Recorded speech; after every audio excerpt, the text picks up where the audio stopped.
सत्य। इसके बगैर चलोगे तो ठोकर जरूर खाओगे, इसे साथ नहीं ले चलोगे तो जिंदगी में धोखा जरूर खाओगे, इसे ओढ़े बगैर चलोगे तो जिंदगी के ठंड में आप कांपते रह जाओगे, अंधेरे और अंधविश्वास में घिर जाओगे। आकाश की ऊंचाइयों को अगर आप छूना चाहते हो तो सत्य आपके पंखों के नीचे वो पवन होगा। सच क्या है? अगर बाइबल कहता है कि आकाश और पृथ्वी टल जाएगा लेकिन ये वचन टलेगा नहीं। अरे क्यों बाइबल पे ही विश्वास करें? क्या और कुछ सत्य नहीं है? ये सवाल आपके दिमाग में घूमता हो। नोहा, अब्राहम, डेविड, यार सब मन घड़त कहानियां जैसा लग रहा है। यार बाइबल में लोगों का इतना सारा उम्र कैसे हो सकता है? बाइबल के अंदर दर्शाए गए परमेश्वर के बारे में लोगों को बहुत सारी गलतफहमियां। Why there is so much of violence, genocide, prejudice, injustice in the Bible? एक बात बताओ, ईश्वर फादर है, सन है कि होली स्पिरिट है? ईश्वर का सीन समझ और उसकी योजनाओं को हम लोग समझने में असमर्थ रहते हैं। कंवारी में से जन्म लिया है, मजाक है क्या? कौन फिर से आने वाला है? यीशु? तो आइए मिलकर खोजते हैं ऐसे ही हमें कई बार उलझाने वाले सवालों को और उनके बाइबल से जवाबों को सुनने के लिए एक नई श्रृंखला जो सनातन सत्य को आप तक पहुंचाने के लिए शुरू होने जा रही है, सत्य की लहर। वेलकम बैक गिरीश भाई, कैसे चल रहा है आपका आइज़ाया का स्टडी? सीधा ही आपको पता था मैं आइज़ाया ही लेके आऊंगा आज, नहीं? यस, हमने तो लास्ट टाइम काफी डिस्कस किया था, बड़े बड़े सवाल, बड़े बड़े जवाब। या हमने देखा था कि किस तरह से आई थिंक आइज़ाया अभी फ्यूचरिस्टिक जब बन रहा है, फ्यूचर के बारे में सब बता रहा है। अपने ने last time Jesus virgin birth के बारे में अपने ने खत्म किया और कैसे वो आएगा, और इमैनुअल का मीनिंग के ऊपर हमने डिस्कस किया। लेकिन तुरंत हम थोड़ा और आगे बढ़ते हैं ना, तो वहाँ पे सीधा मैं स्टार्ट ही कर रहा हूँ। तो वहाँ पे एक ऐसा डिस्क्रिप्शन है कि ए भोर के चमकने वाले तारे, तू कैसे गिराया गया, तू जो कहता था कि मैं यहाँ जाऊँगा, मैं इतना ऊंचा करूँगा। ये पूरा डिस्क्रिप्शन किसके बारे में? मैंने आपको पहले कहा कि यशाया जो है ये एक mini overview of the whole Bible है, ये जो पुस्तक है। और पूरा बाइबल को आप समझना चाहते हो, इन शॉर्ट आप अगर यशाया की किताब पढ़ोगे तो सब कुछ यहाँ पर दिया गया है। आप सिर्फ मनुष्य के बारे में नहीं, सिर्फ परमेश्वर के बारे में नहीं, लेकिन उसके साथ साथ एंजल्स का भी डिस्क्रिप्शंस, उनके भी अलग अलग नाम, और फिर उसके साथ साथ यहाँ पर जो है ये एंजल जो जिसका नाम लूसीफर है, और लूसीफर का मीनिंग वहाँ से आता है, वहाँ से उसका नाम आता है, जो मॉर्निंग स्टार आप कह रहे हैं, और जो लाइट कैरियर जो है वो लूसीफर जो शब्द उसका मीनिंग है। और ये फिर भी आगे वाले पुस्तक में भी हम देखेंगे, लेकिन ये जो भाग है ये एक एंजल का नाम है जो अब फॉलन एंजल है, जिसका वर्णन करते हैं शैतान या सेटन, डेविल, और जो आज जो हमारा जो शत्रु कहलाता है, जो नए नियम में आगे पढ़ेंगे तो कहा गया कि ये आपका शत्रु है और he standing against us. So why?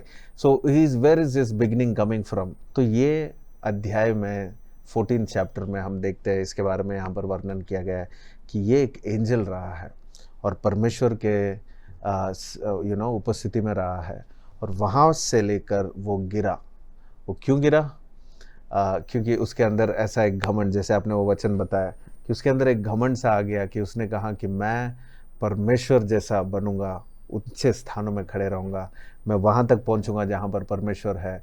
तो when he started a life of self-focused and self-gratification, and he went to that part where he said, I will be like God.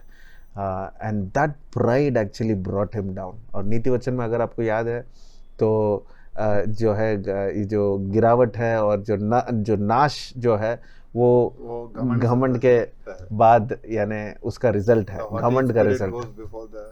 The destruction goes before the pride. I mean, it comes after pride. So ये जो है, जो result है घमंड का, और जो ये अपने आप को खुद को जब ऊंचा उठाते तो गिरने ही वाले हैं। तो ये जो समझ है, जो बुद्धि है, यहाँ पर हम इसके रियल लाइफ में होते हुए हम देख रहे हैं कि वो गिरता है वहाँ से। और वो गिरा। और कब गिरा अगर आप पूछ रहे हो, तो ये भी मैं आपको बता दूं कि अगर बाइबल के अनुसार देखना है तो आदम को बनाने से पहले, यानी उत्पत्ति की किताब से पहले ये हो चुका है। लेकिन यहाँ पर इसका भविष्यवाणी भी ये कर रहा है, ये बता रहा है। तो यानी ये वर्णन आदम के पहले का है, लेकिन किया आदम के बाद जा रहा है। जो भविष्यवाणी किया है ये तो काफी सालों के बाद कर रहा है ना।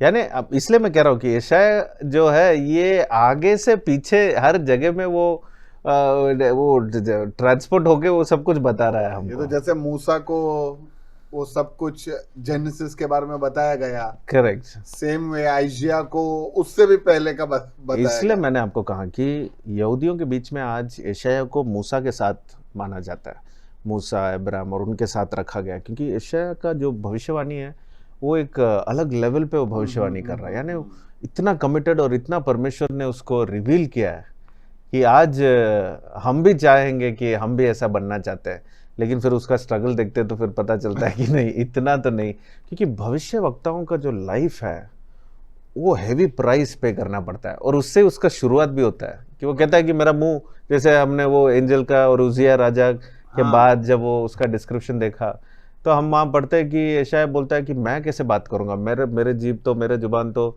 अशुद्ध है और ये सब।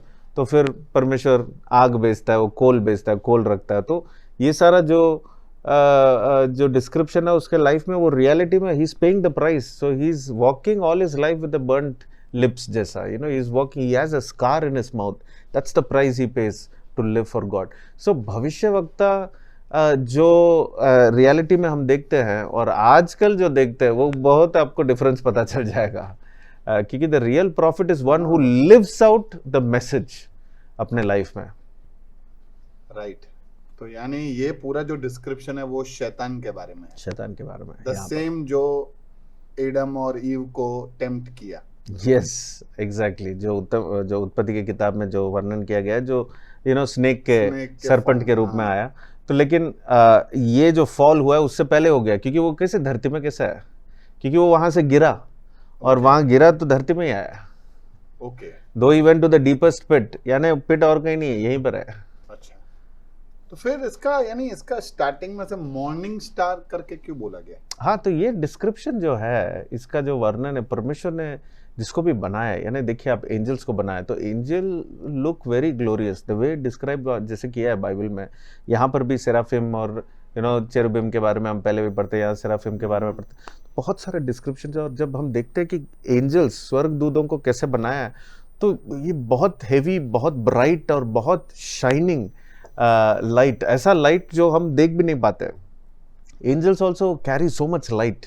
और फिर हम देखते हैं कि परमेश्वर खुद वो भी एक लाइट है, और यू नो कि उसके पास जो जाते हैं वो लाइट में आते हैं, दे बिकम ब्राइट। और ये बुक में वो भी देखते हैं हम कि उसकी महिमा आने के बाद आखिर में देखेंगे कि हम भी यू नो हमारे ऊपर भी हम शाइनिंग आने लगता है, कि हम भी लाइट हो जाते हैं।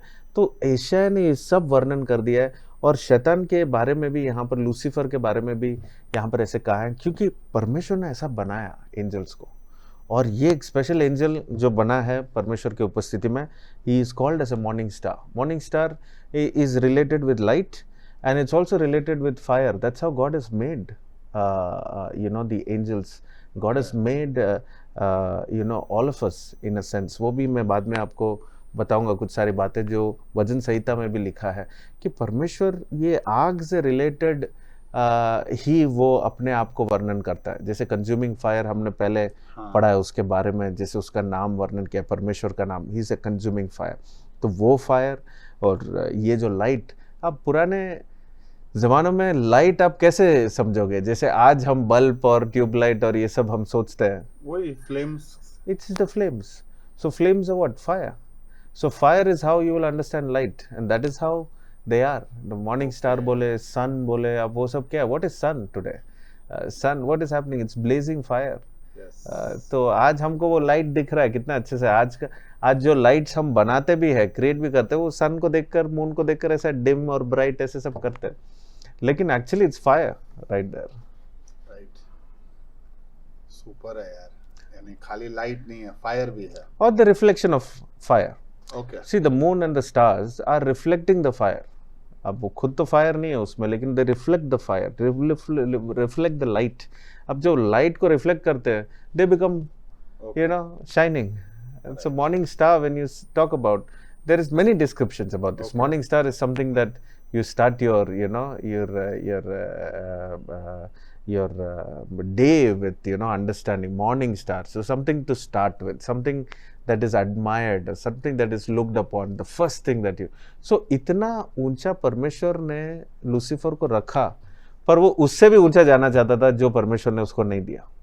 So when, क्या गलती अगर और ऊंचा, यानी सपोज परमेश्वर आपको कुछ देता है, आप और ऊंचा जाना चाहते हो, तो व्हाट्स रॉन्ग इन दैट? ऊंचा जाना चाहते हैं और उसको मांगते हैं, वो अलग है। पर अंदर से जब अपने आप को ऊंचा बना लेते हैं और जब परमेश्वर के लेवल में अपने आप को सोचते हैं, वो कभी नहीं होना चाहिए। वो हमारे अंदर कभी नहीं होना चाहिए। When you think that you are also God, अब परमेश्वर हमको अपने स्वरूप में उसने बनाया, तो हम परमेश्वर के जैसे है ही ऑलरेडी।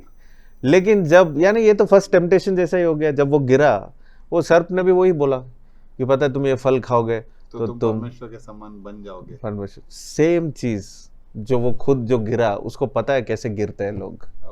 उसको गिरने का आइडिया कहाँ से आया? खुद गिरा इसलिए। तो ये यशायाह यहाँ पर समझा रहा है कि देखो वो गिरा और फिर उसने आदम को गिराया, और इसलिए मनुष्य सब लोग गिर गए, महिमा से गिर गए। और महिमा से गिरने का जो रास्ता है वो जानता है, क्योंकि वो खुद ही वैसे गिरा। और उसका कोशिश यही है कि सब मनुष्य को गिराए और परमेश्वर के पास कोई ना जाए।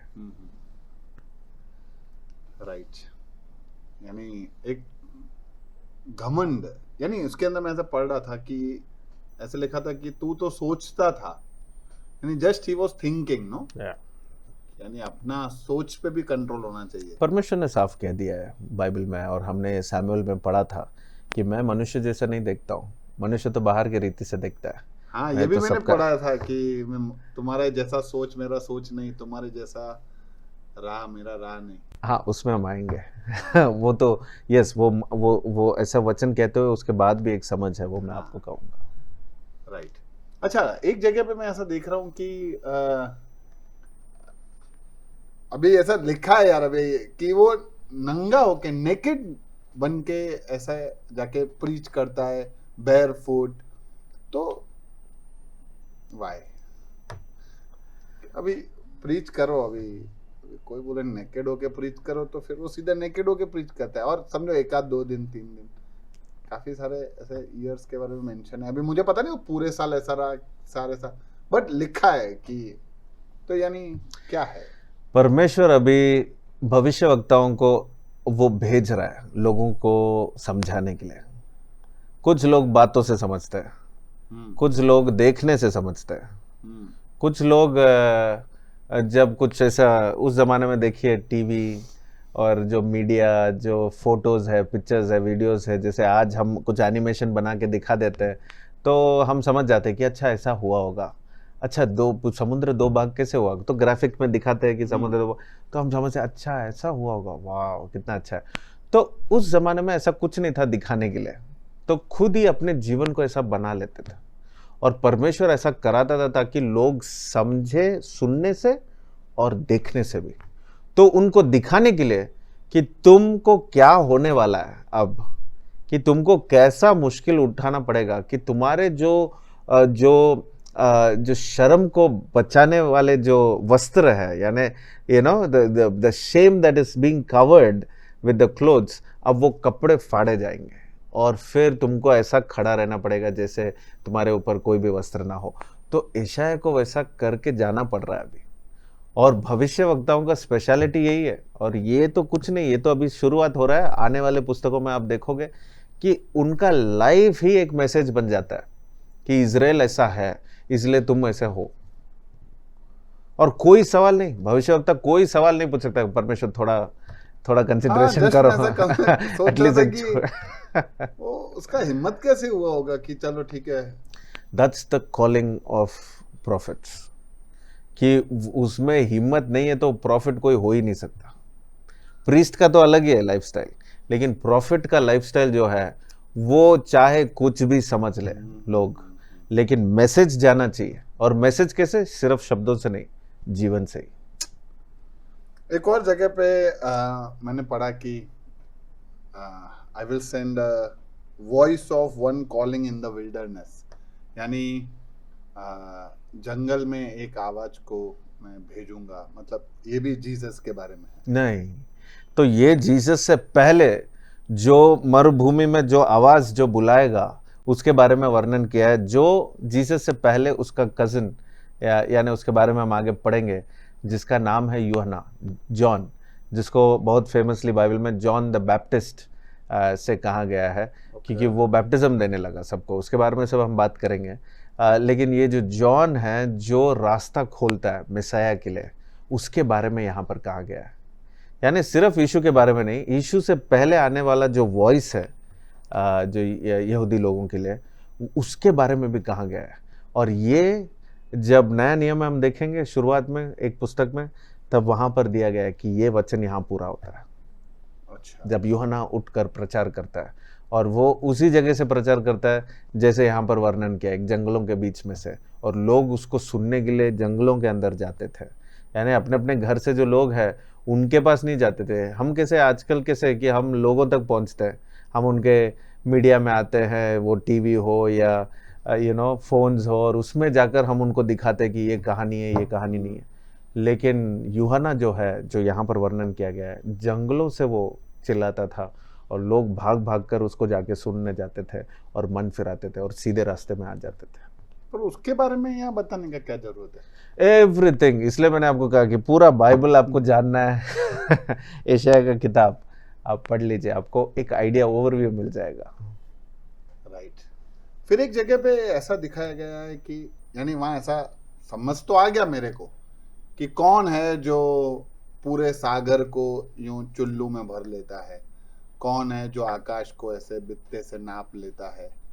तो ये मैं समझ गया, वो ईश्वर के बारे में बता रहे हैं। मतलब यहाँ क्या ईश्वर का साइज के बारे में वर्णन किया गया कि ही इज सो बिग कि दैट पूरे दुनिया का पानी उसके हाथों में ऐसा आ जाता है। His hand is so powerful, या इतना बड़ा है। और एक्चुअली वहाँ मैसेज क्या है?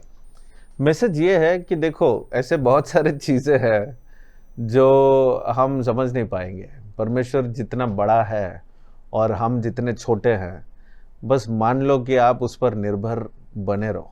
कभी भी हद से ज़्यादा मत चले जाना कि जैसे शैतान गिरा, यानी जब लूसीफर गिरा, तो ऐसा वो हद तक मत जाना कि अंदर घमंड आ जाए, बोले कि अरे मैं तो इससे समझदार हूँ या इससे ऊपर हूँ या इससे, और ऐसे स्थान में नहीं जाना जहाँ पर परमेश्वर ने आपको रखा नहीं। तो समझ लो कि कई सारे ऐसे नेचर में, क्रिएशन में, आप सृष्टि में आप जाके देखोगे, बहुत सारे ऐसे चीज़ें जो तुमको समझ में नहीं आएगा, जो तुम्हारे कंट्रोल में नहीं है। खुद का शरीर भी देख लो, तुम्हारे कंट्रोल में नहीं है। यानी ये सब कोई तो कंट्रोल, कोई तो चार्ज है जिसके अंडर पे हम सब काम कर रहे हैं, और वो परमेश्वर है। अय्यूब की किताब में भी अगर आपको याद है तो परमेश्वर ये सवाल पूछता है अय्यूब को, क्या तुम थे जब ये सृष्टि को मैंने बनाया था? हाँ, क्या तुम किसने ये हवा में लटका के रखा है? हाँ, समुद्र को किसने वो दीवार खड़ा करवाया? तो ये सारे सवाल जब अय्यूब को पूछता है, तो अय्यूब को वहां पर वो बुद्धि की बात है, तब उसको समझ में आ रहा है। और परमेश्वर यहाँ पर यशायाह के द्वारा भी हमको कह रहा है कि देखो, बुद्धिमान बनना है तो समझ लो, परमेश्वर पे निर्भर करो और उसको भरोसा करो, वो हमें बचाएगा, मिसाया हमारे लिए आएगा। यशायाह का वही था संदेश। और यशायाह जैसा एक इवेंजलिस्ट, यानी नए नियम में जैसा एक बुलाहट हम जानते हैं कि सुसमाचार को देने के लिए जो आते हैं और जो वो जो गिफ्ट लेकर चलते हैं, वो इवेंजलिस्ट होते हैं। यानी एक नया एक संदेश लेकर, एक गुड न्यूज़ लेकर जाते हैं, तो वो इवेंजलिस्ट कहते हैं। गुड न्यूज़ किसका? गुड न्यूज़ यीशु मसीह के बारे में, कि परमेश्वर इस दुनिया में आया हमें बचाने के लिए। तो ये जो गुड न्यूज़ है, नया नियम में हम देखते हैं कि यीशु आने के बाद वो अपने चेलों को भेजेगा और कहेगा कि तुम जाकर ये शुभ संदेश सुनाओ। तो सारे जाते हैं as an evangelist, that's an calling. वो भी एक वरदान है, वो भी एक बुलाहट है। तो पुराने नियम में अगर कोई ऐसा बुलाहट लेकर चल रहा है तो वो यशायाह ही है, क्योंकि ये पुस्तक में पूरा वो एक इवेंजलिस्ट बनकर वो परमेश्वर के एक शुभ संदेश को लेकर वो आया है। ओके इसलिए मैंने कहा कि आधा बुक वो न्याय करता है और वो कहता है कि परमेश्वर कैसा दंड देने वाला है और क्या क्या होने वाला है। उसके बाद जो आखिरी जो भाग है उसमें ऐसा किया है कि शुभ संदेश वो देता है और कहता है कि हम सब बचेंगे, परमेश्वर हमें खड़ा करवाएगा फिर से। ओके अच्छा, एक ही इंटरेस्टिंग क्वेश्चन था कि ये सर्कल ऑफ अर्थ क्या होता है? क्योंकि वहां लिखा है कि परमेश्वर इस आकाश से ऊपर रहता है, तो जस्ट कंफ्यूजिंग ये है कि परमेश्वर सर्वव्यापी है, वो सब जगह रहता है, तो फिर ये आकाश से ऊपर रहता है, मतलब यहाँ कहीं पे भी लोग बोलते हैं स्वर्ग में रहता है, तो यानी does he has a dwelling place? See परमेश्वर जैसे हम समझते हैं कि वो एक आत्मा है और उसका अगर जगह है तो हम ये समझते हैं कि आज जैसे हम बोलते हैं आसानी से हम कहते हैं कि वो स्वर्ग में रहता है। तो स्वर्ग का मतलब क्या है? स्वर्ग यानी उसका अंडरस्टैंडिंग ही हेवंस का अर्थ जो है, यानी उसका जो मतलब है वो ये है कि फार अबाउट द स्काइज, ये सृष्टि जो बना है उससे बढ़कर ऊपर वो वहाँ पर है और वो हमें वो इतना बड़ा है कि उसे हम कंटेन नहीं कर सकते। और ये पृथ्वी का जो वर्णन किया गया है, बहुत सारे, ये तो एक जगह में है, बहुत सारे जो वर्णन किया गया है वो ऐसा दिखाया जैसे उसके हाथों में पूरा पृथ्वी है या उसके पैर के नीचे पूरा धरती है। और ये सारे वर्णन इसलिए दिया गया है ताकि हम ये समझ सके कि परमेश्वर जो साइज आप सोच रहे हो वो साइज नहीं, उससे भी बढ़कर है, यानी आपके सोच से बढ़कर है वो। आप अगर सोच रहे हो कि वो मेरे अंदर है, आज अगर सोच रहे हो कि परमेश्वर मेरे अंदर है, तो सही है, आपने सही कहा कि परमेश्वर आज हमारे अंदर है। जो विश्वास करता है, जो उसे स्वीकारता है, वो हमारे अंदर वो आ जाता है।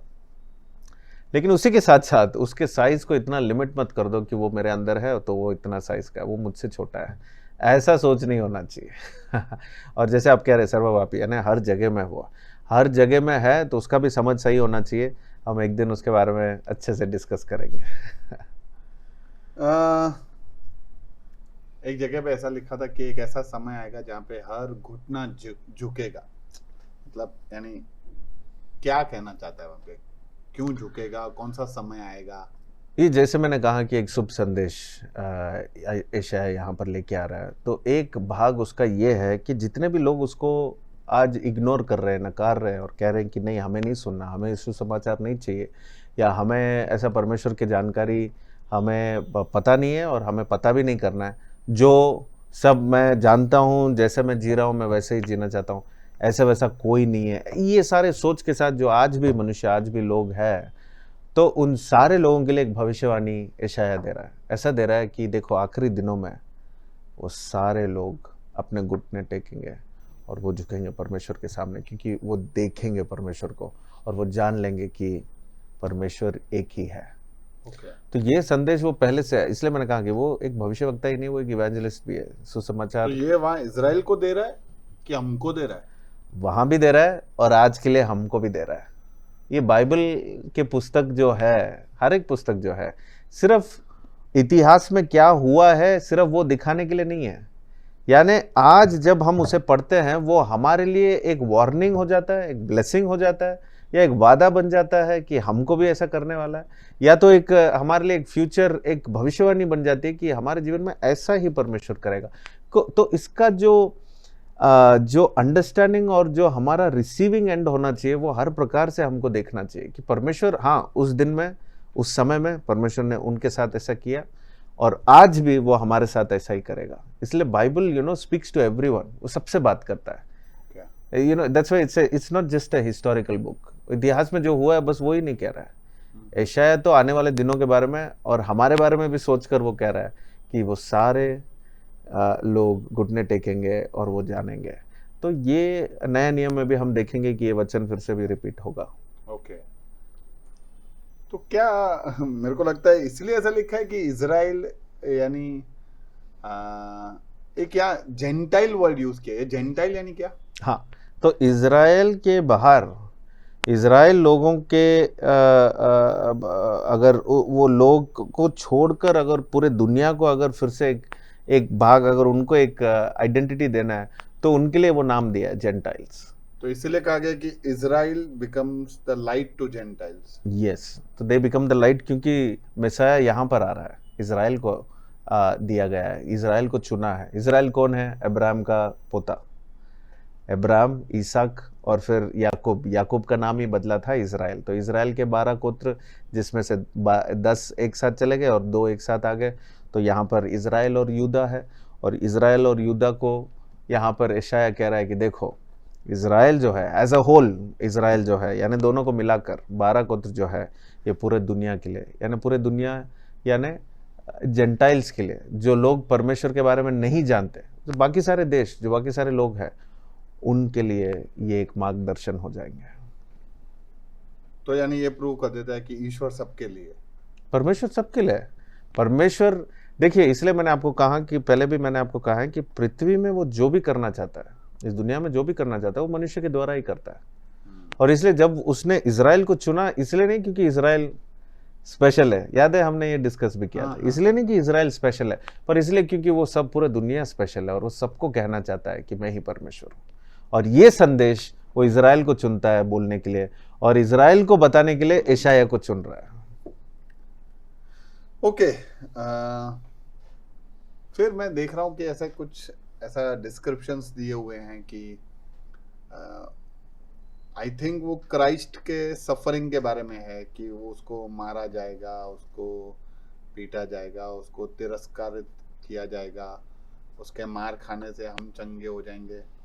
तो ये थोड़ा डिस्क्रिप्शन समझ नहीं आया, मतलब किसी और का सफरिंग हमारे लिए ब्लेसिंग कैसे हो सकता है? समझो आज आप मार खाओ और मुझे खुशी मिले, तो यानी मेरा दुख कम हो जाए, चलो खुशी मिले को नहीं, मेरा दुख कम हो जाए, ऐसा कैसे हो सकता है?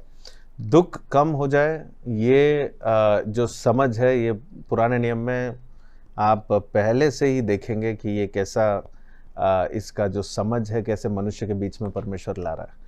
आदम और हव्वा ने जब पाप किया था, जब गलत किया था, जब उन्होंने परमेश्वर का आज्ञा नहीं माना, तब वो जाकर छुप गए थे। क्यों छुपे? क्योंकि उनको लगा कि अब वो नंगे हैं, नेकेड है, और वो कवरिंग नहीं है उनके पास। एक्चुअल कवरिंग जो है वो और कुछ था जो वो खो बैठे, लेकिन उनको लगा कि उनके सामने वो वस्त्र नहीं है, कपड़ा कवरिंग नहीं है, और वो नंगे लग रहे हैं। तो परमेश्वर वहाँ पर क्या कर रहा है? वहाँ पर एक एनिमल सैक्रिफाइस हो रहा है। फर्स्ट टाइम एक इनोसेंट एनिमल जिसने कुछ किया भी नहीं, उसको मारकर उसके स्किन से इनको कपड़ा बना कर देता है। याद है आपको? yes. तो जब वो पत्तों के पीछे छुप रहे थे, यानी खुद के लिए वो कवरिंग ढूंढ रहे थे और पत्तों को ढूंढा, लेकिन परमेश्वर एक स्किन को लेकर, एक एनिमल स्किन को लेकर वो एक ड्रेस बना कर देता है। तो वो जो एनिमल वहां पर मरा, उसने क्या गलती किया? और उसके कुछ भी कारण ही नहीं है, लेकिन उसके सैक्रिफाइस की वजह से इनको कवरिंग मिला। ये समझ मनुष्य के अंदर परमेश्वर ने डाला कि देखो, जैसा ये एक सैक्रिफाइस है, वैसा मेसाया आएगा और वो सैक्रिफाइस करेगा, वो तुम्हारा जगह लेगा। वो जब आएगा तब तुम सब खुश रहोगे, वो जब आएगा तब तुम आनंदित रहोगे। तो इसलिए मैंने आपको कहा कि लोगों ने सोचा कि पॉलिटिकल रेंज से वो आएगा, राजा बनेगा, वो बैठेगा, सबको खत्म करेगा, ऐसा सोचा। लेकिन परमेश्वर का जो समझ जो समझाना चाहता था वो ये था कि देखो, वो तुम्हारा जगह लेगा। तुमने गलती की है, तुमने आज्ञा नहीं माना, तुमको जो दंड आना था, तुम्हारे ऊपर जो दंड मिलना था, वो परमेश्वर खुद आकर, मेसाया खुद आकर वो अपने ऊपर ले लेगा। और इसलिए निर्गमन की किताब में जब टैबरनेकल बनाया गया, तब सैक्रिफाइसेस के बारे में बात किया गया कि तुमको ऐसे बलि चढ़ाना, ये बलि चढ़ाना, ये बलि। तो सारा जो एनिमल जो सैक्रिफाइस था, that was taking the place of, वो सब्स्टिट्यूट होता था, एक शैडो था। और ये मसीह में कंप्लीट हो रहा है कि देखो ये सारे, इसलिए जब यीशु इस दुनिया में आया और उसने अपना जान हमारे लिए उसने कुर्बान किया और वो क्रूस पर चढ़ा, जो क्रूस के बारे में जो वर्णन यहाँ पर किया है 53rd चैप्टर में यशायाह की किताब में किया है, तो ये उसके बाद अब कोई भी एनिमल सैक्रिफाइस की जरूरत नहीं है। क्यों? क्योंकि the main sacrifice is done. ये तो शैडो था, इतने दिनों से जानवरों को बलि देना और उस वो हमारा जगह लेना वो डिस्क्राइब होता था। इसलिए टेम्पल्स में और टैबरनेकल में पुराने नियम में हम देखते हैं और पूरे दुनिया में ये प्रैक्टिस किया जाता है। कुछ तो आज भी प्रैक्टिस करते जा रहे हैं क्योंकि उनको पता नहीं कि अब मिसाया आ गया है, इसलिए एनिमल सेक्रीफाइस आज भी हो रहा है। कुछ सारे जगहों में हो रहा है, कुछ सारे देशों में हो रहा है। आप कल्चर्स में जाओगे तो आपको पता चलेगा कि अरे ये तो एनिमल सेक्रीफाइस कर रहे हैं। क्यों सेक्रीफाइस कर रहे हैं? क्योंकि वो हमारे जगह ले रहे हैं और उनका गलती कुछ नहीं है एनिमल्स का, और वो innocent animal, best clean pure animal को लेते हैं और सेक्रीफाइस करते हैं, और उसका ब्लड वहाँ पर जो फ्लो होता है that takes the place of our punishment. यानी पनिशमेंट क्या है? अल्टीमेट पनिशमेंट क्या है जब गलत करते हैं? कैपिटल पनिशमेंट क्या है? Life, death. तो डेथ यानी क्या? Life is in the blood. जो पुराने नियम में हम पढ़ते हैं, लेवी के पुस्तक में हमने पढ़ा था कि life is in the blood. तो वो ब्लड अगर जब शेड होता है तो यानी वो डेथ हो चुका है, दैट प्लेस इज टेकन, वो समाधान हो गया है वहाँ पर। और ये समझ यहाँ पर मिसाया के बारे में यहाँ पर वर्णन किया गया है 53rd चैप्टर में कि मिसाया जो आएगा वो ये सब गुजर कर जाएगा। और जो वर्णन किया है उसका तो यानी इमेजिनेशन भी इतना खराब है, वैसा डिस्क्राइब किया है कि क्या क्या वो करने वाला है हमारे लिए। और जब वो ऐसा होकर जाएगा तो हमें ऑटोमेटिकली, हमको एक्चुअली दुख होना चाहिए कि ऐसा क्यों हो रहा है, मेरे लिए जो आया वो क्यों इतना सहन कर रहा है, लेकिन वो हमारे लिए खुशियां लाएगा, वो आनंद लाएगा, क्योंकि वो हमारा जगह ले रहा है। और उसका अंत नहीं हो रहा है, लेकिन वो क्योंकि हमारा जगह ले रहा है, वो सारे दंड के द्वारा वो होकर आ रहा है, और हमको वहां जाना नहीं पड़ रहा है। It's like I commit the crime and you are taking, you pay the price.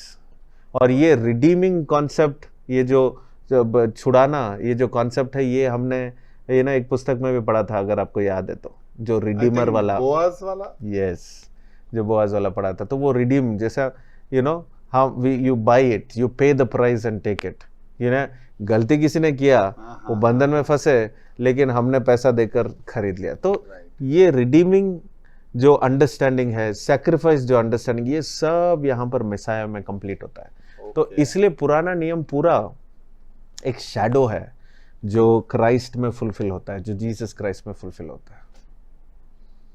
Super है यार, एकदम नए तरीके से समझ आ गया उसका। नहीं तो मैं ऐसे ही सोच रहा था कि कैसे ऐसे हो सकता है कि कोई एक जना, ये तो आपको और भी पढ़ना चाहिए। आप अच्छे से अगर यशायाह की किताब को पढ़ेंगे तो आपको पूरा समझ और आने लगेगा, और फिर आप बाकी पुस्तकों भी पढ़ोगे तो आपको इसका पूरा एक्सप्लेनेशन आपको मिल जाएगा कि क्या हुआ था इतिहास में।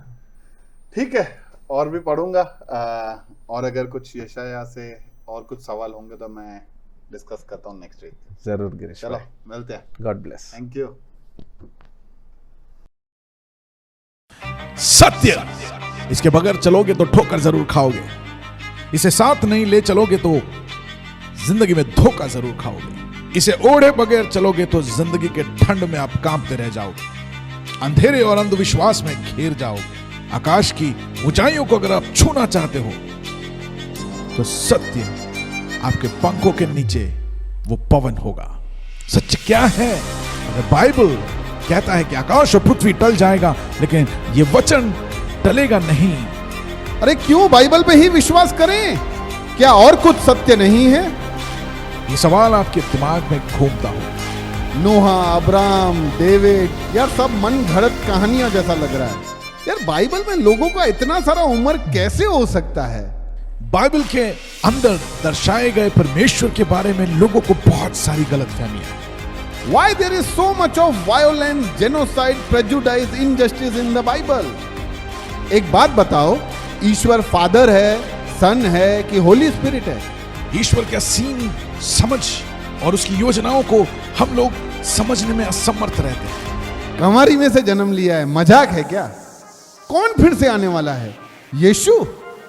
तो आइए मिलकर खोजते हैं ऐसे ही हमें कई बार उलझाने वाले सवालों को और उनके बाइबल से जवाबों को सुनने के लिए एक नई श्रृंखला जो सनातन सत्य को आप तक पहुंचाने के लिए शुरू होने जा रही है, सत्य की लहर।